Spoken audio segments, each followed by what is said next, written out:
Hello বন্ধুরা, অভিজ্ঞান education YouTube চ্যানেলে তোমাদের প্রত্যেককে স্বাগত জানাই। বন্ধুরা, আজকে আবারও একটি প্রাইমারি সংক্রান্ত গুরুত্বপূর্ণ ভিডিও নিয়ে তোমাদের সামনে হাজির হলাম। আমাদের ইউটিউব চ্যানেলে গত ভিডিওতে প্রাইমারি টিচারদের স্যালারি কত, এই ভিডিওটাতে তোমাদের খুব ভালো রেসপন্স পেয়েছি। তাই তোমাদের কমেন্টের উপর বেস করে একটা পরবর্তী ভিডিও আমি বানাতে চলেছি। সেটা হচ্ছে ১ বছর চাকরি করার পরে প্রাইমারি টিচারদের স্যালারি কত হয়? অর্থাৎ ২০২৪ সালে যে সমস্ত টিচাররা গত বছর ফেব্রুয়ারিতে জয়েন করেছিল, এখন ২০২৫ সালের জুলাই মাস চলছে, তা সেই সমস্ত টিচাররা কত বেতন পাবে? এক কথায় বলতে গেলে ১ বছর চাকরি করার পরে প্রাইমারি টিচারদের স্যালারি কত হয়? এটা আমি তোমাদের সাথে আজকে শেয়ার করব। আমি নিজে একজন প্রাইমারি টিচার, তো আমি এই পোস্টে রয়েছি। গত ২০২৪ আমি জয়েন করেছি। তাও বলতে পারো আমি আমার নিজের অভিজ্ঞতাটা তোমাদের সাথে শেয়ার করছি। তাই ভুল হওয়ার সম্ভাবনা কোনো নেই। এটাই হচ্ছে নিখুঁত হিসাব। তাই তোমরা যারা ইন্টারভিউ দেবে, তোমাদের ক্ষেত্রে এটা একটা মোটিভেশনের কাজ করবে বলে আমার মনে হয়। তো চলো সরাসরি ভিডিওটা শুরু করি।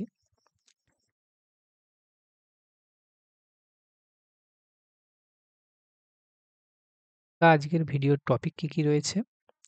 আমরা যদি টপিকটা দেখি, ১ বছর পরে কত বেতন বাড়বে? তো সেটা তোমরা জানতে পারবে। পিএফ কতদিন পর থেকে কাটা শুরু হয়? এটা যেমন তোমরা জানতে পারবে। প্রভিডেন্ট ফান্ডে যে টাকাটা কাটা হয় গ্রস স্যালারি থেকে, সেটা কত পরিমাণ কাটা হয় সেটাও তোমরা জানতে চলেছ আজকের ভিডিওতে। সেই সাথে মিনিমাম কত টাকা পিএফ কাটতে হবে? একজন প্রাইমারি টিচারকে তার কত টাকা পিএফ তার স্যালারি থেকে কাটাতে হবে সেটাও তোমরা আজকের ভিডিওতে জানতে পারবে।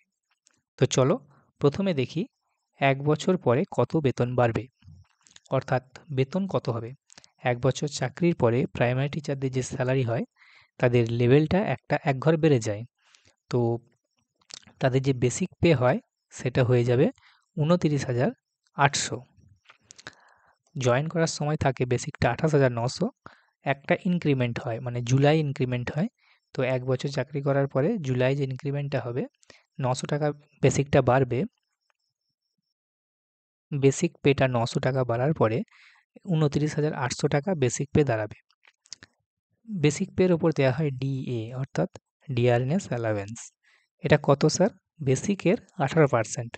বর্তমানে পশ্চিমবঙ্গে 18% ডিএ চলছে। তাহলে ২৯,৮০০-র 18% করলে অ্যামাউন্টটা দাঁড়ায় ৳৫,৩৬৪।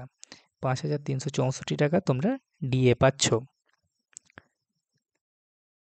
ডিএর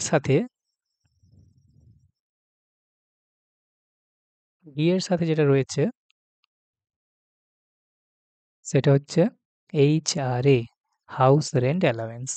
এটা কত দেওয়া হয়? পশ্চিমবঙ্গের প্রাইমারি টিচারদেরকে বেসিক ২৯,৮০০, তার 12%, অর্থাৎ ৳৩,৫৭৫ এইচআরএ দেওয়া হচ্ছে। সেই সাথে রয়েছে এমএ, অর্থাৎ মেডিকেল অ্যালাওয়েন্স। মেডিকেল অ্যালাওয়েন্স হচ্ছে ৳৫০০। সব মিলিয়ে কত দাঁড়াচ্ছে? গ্রস স্যালারি হচ্ছে বেসিক, ডিএ, এইচআরএ এবং এমএ সবকটাকে যোগ করলে গ্রস স্যালারিটা পাওয়া যায়। দেখো, বেসিক হচ্ছে ২৯,৮০০, ডিএ ৫,৩৬৪, এইচআরএ ৩,৫৭৫ এবং ৳৫০০ মেডিকেল অ্যালাওয়েন্স সব যোগ করলে অ্যামাউন্টটা দাঁড়ায় ৳৩৯,২৩৯। এটা হচ্ছে একজন প্রাইমারি টিচারের গ্রস স্যালারি ১ বছর চাকরি করার পরে, অর্থাৎ একটা ইনক্রিমেন্ট হওয়ার পরে। এরপরে দেখো, তাহলে গ্রসটা দাঁড়ালো ৳৩৯,২৩৯।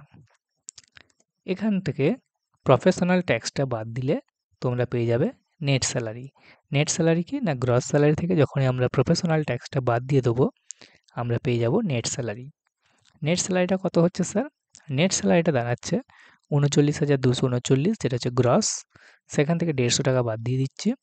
তাহলে নেট স্যালারিটা যেটা দাঁড়াচ্ছে ৳৩৯,০৮৯। তো ৳৩৯,০৮৯ হচ্ছে নেট স্যালারি একজন প্রাইমারি টিচারের ১ বছর চাকরি করার পরে তার যেটা স্যালারি, অর্থাৎ একটা ইনক্রিমেন্টের পরে।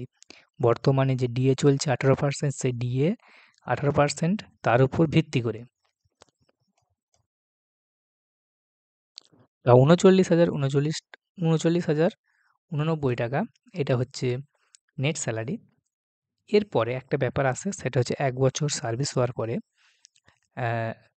পিএফ অর্থাৎ প্রভিডেন্ট ফান্ড একটা অ্যামাউন্ট ডিডাকশন হয়, যেই টাকাটা প্রত্যেক মাসে কাটা হয়। বলতে পারো এটা একটা সামাজিক সুরক্ষার জন্য, ভবিষ্যতে সামাজিক সুরক্ষার জন্য এটা কেটে রাখা হয়।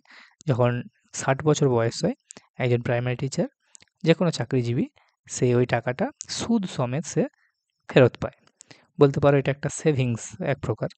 তো এটার জন্য কী পরিমাণ টাকা কাটা হয়, মিনিমাম কত কাটাতে হবে, এই সংক্রান্ত একটা পরবর্তীতে আমি ভিডিও বানিয়ে দিচ্ছি, যেটা খুব শীঘ্রই এই চ্যানেলে তোমরা পেয়ে যাবে।